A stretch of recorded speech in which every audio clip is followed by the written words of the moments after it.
licenses. In addition to that, however, we are also licensed by the CFTC. We have a DCO, a DCM, and other licensure from them through FTX US derivatives. And we look forward to continuing to work with them to build out our product suite. We just submitted if you're accessing it through the normal set of intermediaries. On FTX, all of our users have full access to the platform. They have full access to the same sets of tools that institutions do. And they have full access to all of our market data, which we make publicly available for free.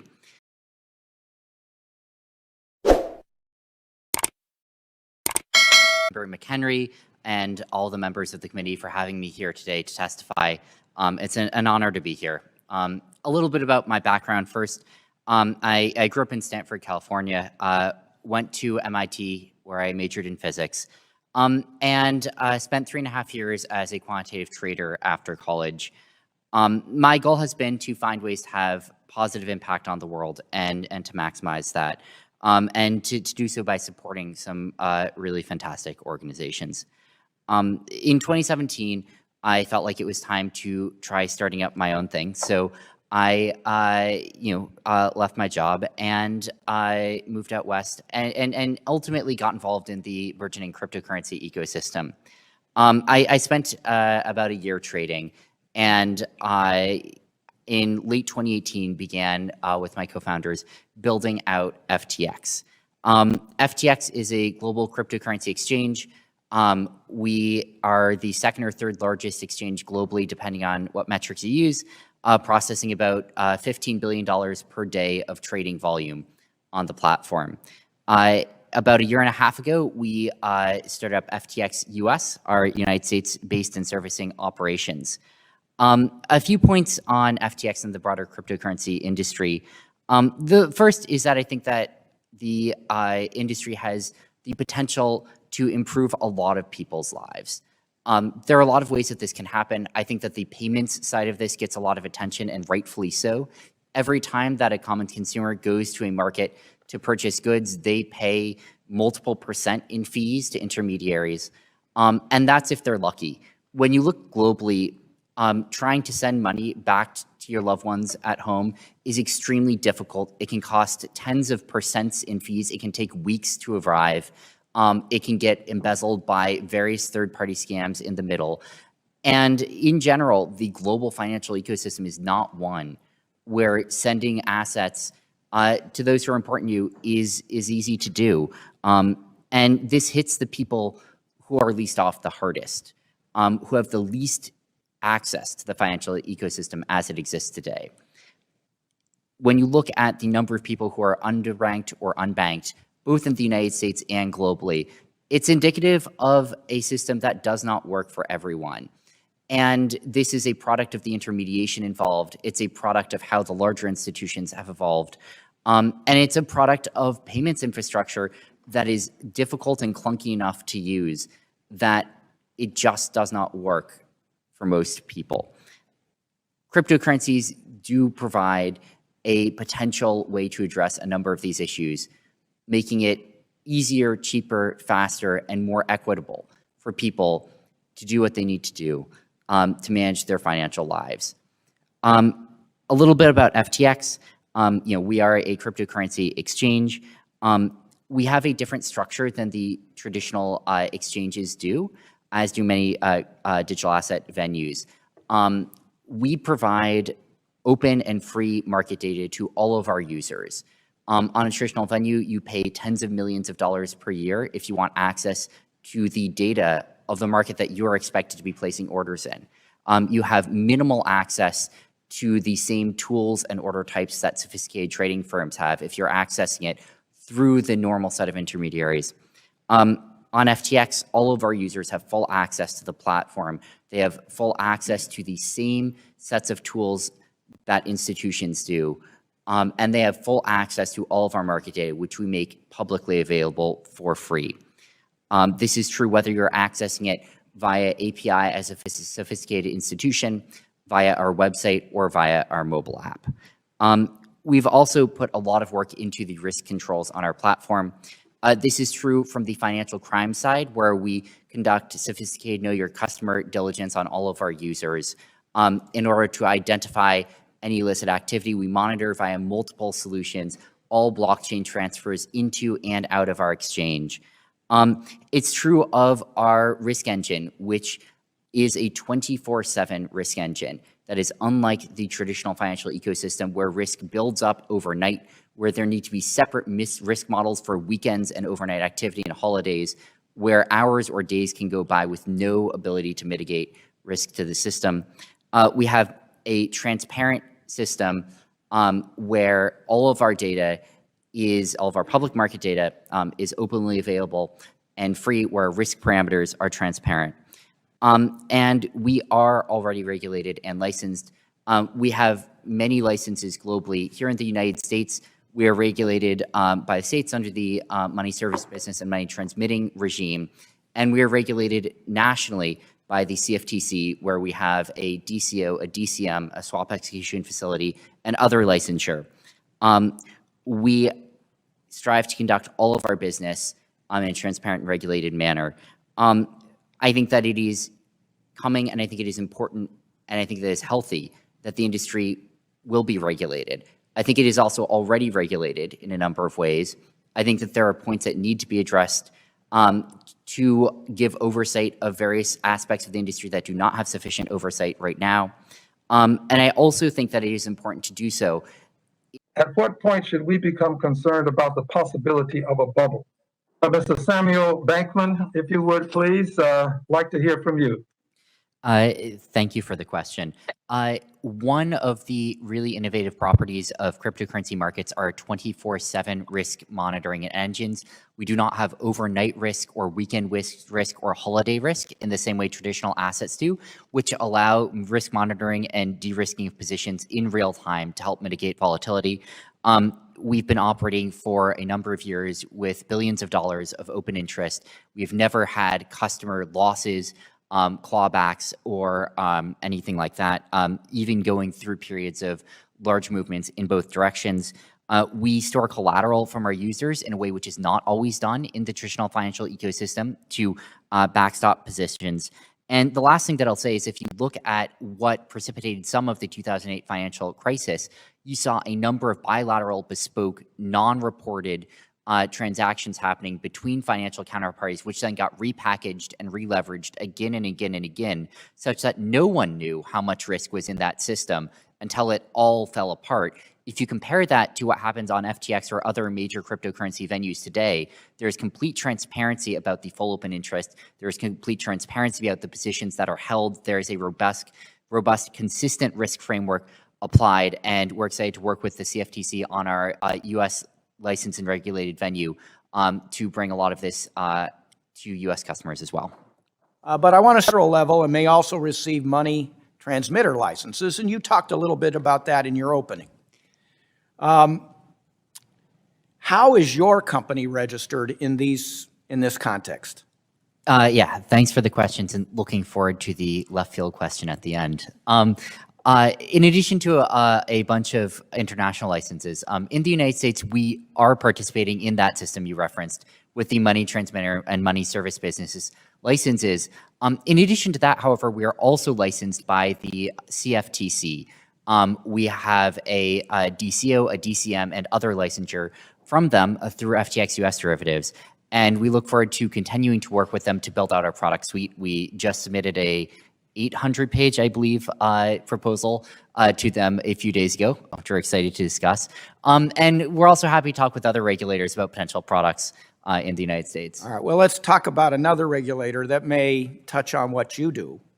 You talked a little bit about derivatives and the fact that derivatives were, sort of a key component in the failure of the financial markets back in 08 and 09. Is FTX registered with the SEC? So the core derivatives regulator is the CFTC, and FTX US derivatives is registered with the CFTC. With the SEC, we have begun discussions there and excited to continue discussions there. We do not list securities on our platform as of now, although we would be excited to explore listing digital asset securities in the future under the guidance of the SEC. I will also say briefly that I would be excited to see a unified joint regime with both CFTC and SEC involvement to create sort of harmonious markets regulations between spot derivatives contracts and other things. That Bitcoin, for example, doesn't. And, Mr. Bankman-Fried, one of the ways that people have speculated that the volatility is created in the market isn't by holders of the asset or hodlers, hold on for dear lifers, as has become known in the space, but by the other big group that owns these assets, which are traders. Many of them trade on leverage.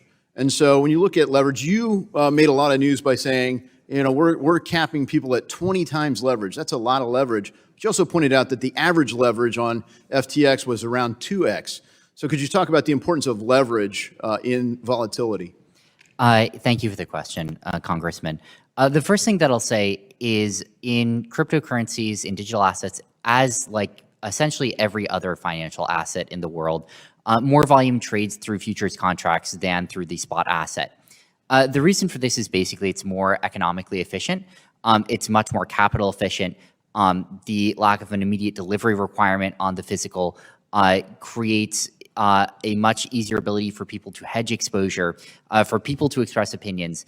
And so for all those reasons, I think that they're an important part of the digital asset ecosystem, as they are of every other ecosystem.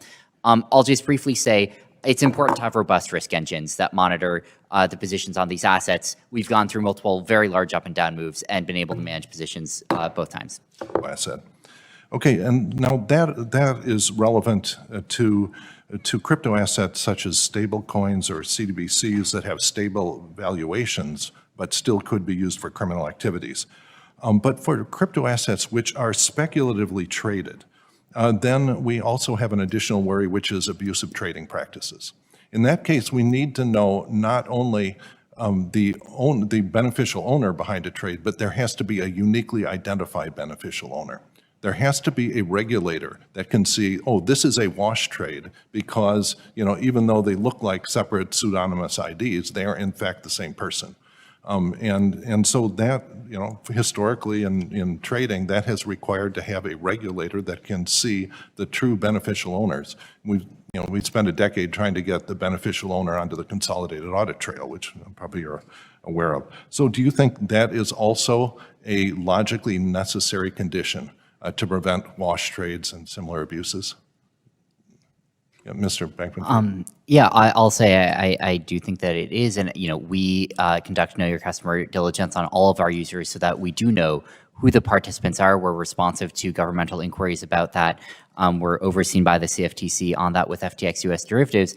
I also think that this is a powerful argument in favor of having harmonized regulatory and market frameworks, in particular between different asset classes, where if you end up with a different regulatory framework for the market's regulation of Bitcoin derivatives, stablecoin derivatives, Ethereum derivatives, and other assets, you end up making it not just riskier and harder and more annoying for the user to access and more overhead for the industry, but you make it hard to have consistent regulatory oversight of a fractured regime.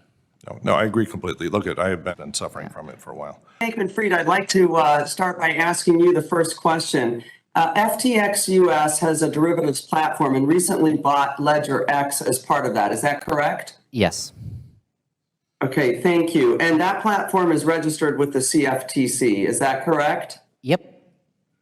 Okay, perfect. So I just want to clarify something, and this isn't to say anybody's doing any wrong, it's just to get the lay of the land. You also have an exchange for Bitcoin and other tokens, but that is not registered with either the CFTC or the SEC.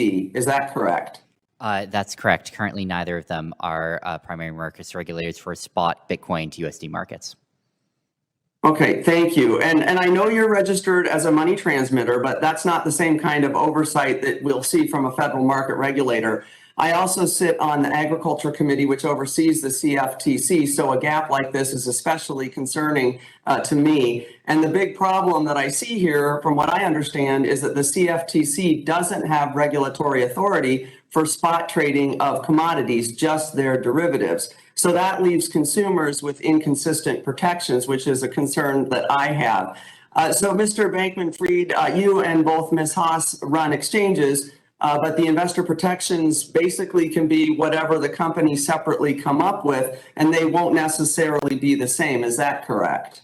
I completely agree with your worry. We do, in fact, have much the same investor protections on our spot markets as on our derivatives markets, but I would be very much supportive of a similar regime for spot commodities markets like Bitcoin USD markets as we see for the derivatives markets.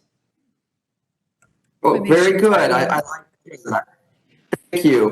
Okay. Mr. Bankman-Fried, FTX and FTX US have grown substantially over the past several years. Could you tell us about the economic impact from your perspective that FTX US has in this country? Into obviously the impact in terms of the hiring that we're doing and the support of a number of initiatives in the country related to job training and education. We're also hoping that we can help provide financial services to people who have not had easy access to those before. If you think about the number of intermediaries that are involved in a traditional financial transaction, whether it's using a bank or whether it's investing your assets, that's a lot of points that can be very difficult to navigate for a number of people, both in this country and in the world. We aim to be able to provide services to everyone here, all easy to access on a mobile phone, giving inclusive and equitable access to financial markets that have been missing to a number of people. So obviously, you describe a great many benefits to the U.S. economy. So in your view, how do we keep this innovation happening in the United States? So I think I'm optimistic that, on the regulatory side, we're not that far from that point. And I think that there are a few clarifications that could go a very long way here. I think that on the market side, having a framework with a single regulatory structure, and it might have multiple regulators involved in it. The CFTC and SEC are both likely to be involved to some extent, but having a single unified framework for futures and spot digital assets could go a long way towards providing the sort of experience that you can offer in a lot of jurisdictions today. I think that giving clarity on the stablecoin side of audit requirements for the reserves, but without sort of squashing innovation by requiring only a very limited number of institutions to be able to issue them, could go a long way on that side. And then the last thing I would say is moving away, hopefully, from a binary distinction of what asset class you are a part of, where one is very much close to a death sentence, and moving towards a structure where we identify the necessary disclosures for certain digital assets related to the issuance, related to the supply, related to anti-fraud measures, so that they can all be part of our financial ecosystem with appropriate disclosures and anti-fraud mechanisms and regulatory oversight would be really valuable. I'll talk about ransomware. Obviously, we've seen an exponential increase in number of attacks in the last months and years, and it seems to only be getting worse. I know the crypto industry believes it can and currently does play a critical role in preventing illicit finance, including ransomware. Could you, maybe Ms. Haas or Mr. Bankman-Fried, could you describe for us how your firms take an active role, such as working with law enforcement and other market participants when these ransomware attacks occur? I just would like to get a better sense of the role centralized exchanges play with the flow of funds. For example, how do you keep track of tokens, transactions, and wallets? And maybe, including in your explanation, discuss the Colonial Pipeline attack and how the FBI was able to retrieve a substantial portion of the ransomware payments made. Whoever wants to go first. I guess I'll jump in.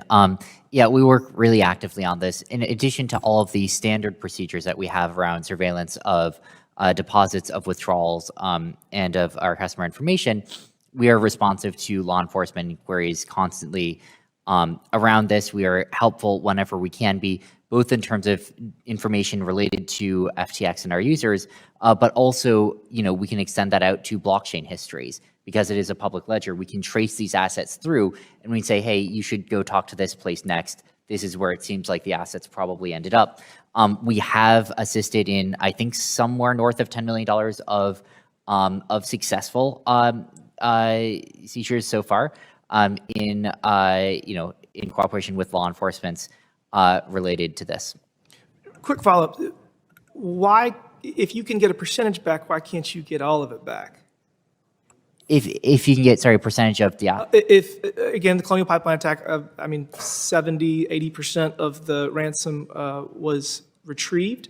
So what is the difference in the Bitcoin that was successfully retrieved as to the one, right. the one that was not? We can follow up with specifics on that case, but I'll say in general that any assets which are on our platform, we can retrieve. And often there is, you might see a case where some of the people involved would send assets in one direction, others would send it in another direction, and those others might not be in a trackable way. But anything that is on our platform, we can retrieve. Sure, thank you. Maybe follow-up question, do you have any tools that we could help put in your toolbox, Congress legislation that would facilitate greater recovery percentages? So I think that speed is frankly one of the more important things here. I think like in any investigation, the faster that law enforcement can act on this, the greater the chances of recovery are.